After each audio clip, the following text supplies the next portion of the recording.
नमस्कार। बीए द्वितीय वर्ष के सभी विद्यार्थियों का स्वागत है। आज हम आपके अर्थशास्त्र के पेपर मुद्रा, बैंकिंग और लोक वित्त यानी money banking and public finance के सिलेबस को विस्तार से समझेंगे। कभी सोचा है कि पैसा काम कैसे करता है या बैंक और सरकार हमारी अर्थव्यवस्था को कैसे चलाते हैं?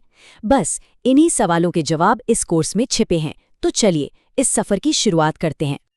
देखिए, पहली बार में कोई भी सिलेबस देखकर लग सकता है कि ये तो बस बहुत सारे शब्दों का एक दस्तावेज है ना? लेकिन घबराने की कोई बात नहीं। हम साथ मिलकर इसे एक बिल्कुल साफ सुथरे रोड मैप में बदल देंगे। हम ये समझेंगे कि पैसा, बैंक और सरकार हमारी अर्थव्यवस्था को हर रोज कैसे आकार देते हैं। तो इस कोर्स को पूरा करने के बाद आप क्या सीख पाएंगे? देखिए, यहाँ हमारा मकसद सिर्फ परिभाषाएं रटना नहीं है, बल्कि इस कोर्स के अंत तक आप मुद्रा के मात्रा सिद्धांत जैसी मुश्किल अवधारणाओं को आसानी से समझा पाएंगे, बैंक कैसे पैसा बनाते हैं इस रहस्य को सुलझा पाएंगे, और हमारे देश में सरकारी खर्च और कर्ज की क्या भूमिका है इसे भी गहराई से समझ पाएंगे। तो चलिए बिल्कुल शुरुआत से शुरू करते हैं। हमारी पहली इकाई यानी यूनिट 1 हमें सीधे अर्थशास्त्र के दिल में ले जाती है, और वो है पैसा। आखिर ये है क्या और काम कैसे करता है?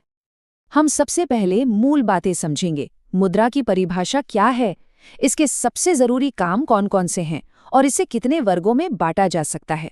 हम आपकी जेब में रखे सिक्कों और नोटों से लेकर आज के दौर की प्लास्टिक मनी यानी डेबिट और क्रेडिट कार्ड तक हर रूप को जानेंगे। अब यहाँ से चीजें सच में दिलचस्प होने लगती हैं। हम पैसे का मूल्य कैसे तय करते हैं, इस पर अलग अलग अर्थशास्त्रियों की अलग अलग राय है। यहाँ हम दो प्रमुख विचारधाराओं को देखेंगे। पहला है नकद लेन देन दृष्टिकोण और दूसरा है केनेसियन दृष्टिकोण। हम मिल्टन फ्रीडमैन के बहुत ही प्रभावशाली मुद्रा परिमाण सिद्धांत को भी पढ़ेंगे, जिसने दुनिया भर की मौद्रिक नीतियों को एक नई दिशा दी है। ठीक है, तो हमने पैसे के सिद्धांत समझ लिए। अब आगे बढ़ते हैं और देखते हैं कि कौन सी संस्था इस पैसे को असल में काम पर लगाती है। जी हाँ, हम बात कर रहे हैं बैंकिंग की दुनिया की। बैंकिंग में एक बहुत ही महत्वपूर्ण अवधारणा है साख निर्माण या क्रेडिट क्रिएशन, और सच कहूं तो ये सुनने में थोड़ा जादू जैसा लगता है।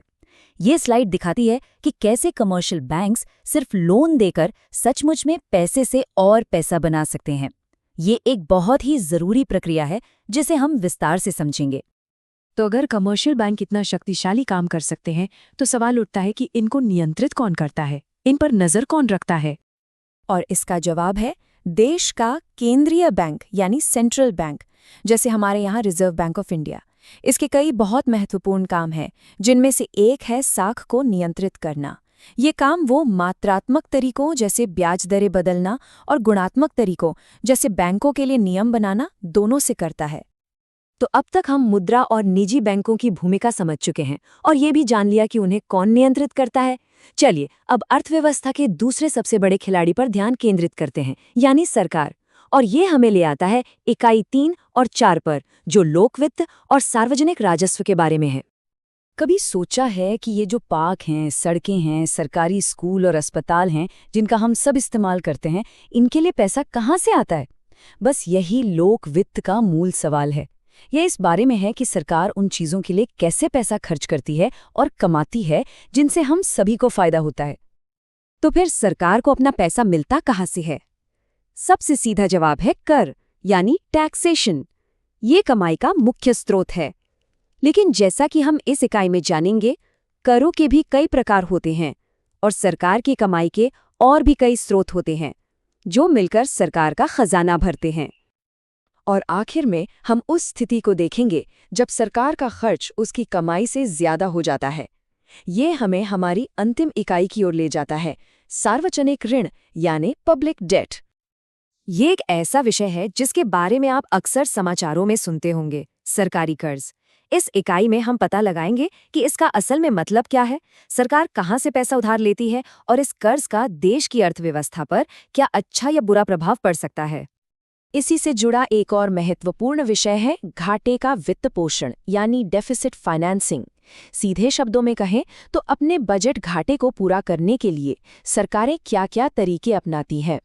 हम भारत के नवीनतम वित्त आयोग की सिफारिशों पर भी नजर डालेंगे, जो इस विषय को बहुत प्रासंगिक बना देता है। तो इतना सब कुछ पढ़ने के बाद सवाल ये उठता है कि इसका फायदा क्या है, आगे चलकर ये आपके करियर में कैसे काम आएगा। चलिए इस पर बात करते हैं। देखिए, इन अवधारणाओं को अच्छी तरह से समझना सिर्फ परीक्षा पास करने के लिए नहीं है। ये आपके लिए निजी और सार्वजनिक दोनों क्षेत्रों में कई शानदार करियर के दरवाजे खोलता है, चाहे वो बैंकिंग हो, पब्लिक पॉलिसी हो, फाइनेंशियल एनालिसिस हो या फिर आर्थिक पत्रकारिता। और हाँ, अगर आप सोच रहे हैं कि पढ़ाई शुरू कहाँ से करें, तो चिंता मत कीजिए। आपके सिलेबस में ही कुछ बहुत अच्छी किताबों के नाम सुझाए गए हैं, जैसे कि मिथानी, वैश्य और हजेला जैसे लेखकों की किताबें। इन विषयों को गहराई से समझने के लिए ये आपका सबसे अच्छा शुरुआती बिंदु हो सकती हैं। तो जब हम इस चर्चा को समाप्त कर रहे हैं, तो एक बार सोचिए, अर्थव्यवस्था का कौन सा हिस्सा आपको सबसे ज्यादा आकर्षित करता है? क्या वो मुद्रा का सिद्धांत है, बैंकों की ताकत है, या हमारी सरकार की वित्तीय नीतियां?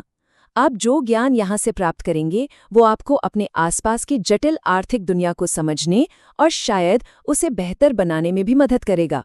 आपके इस सफर के लिए बहुत बहुत शुभकामनाएं।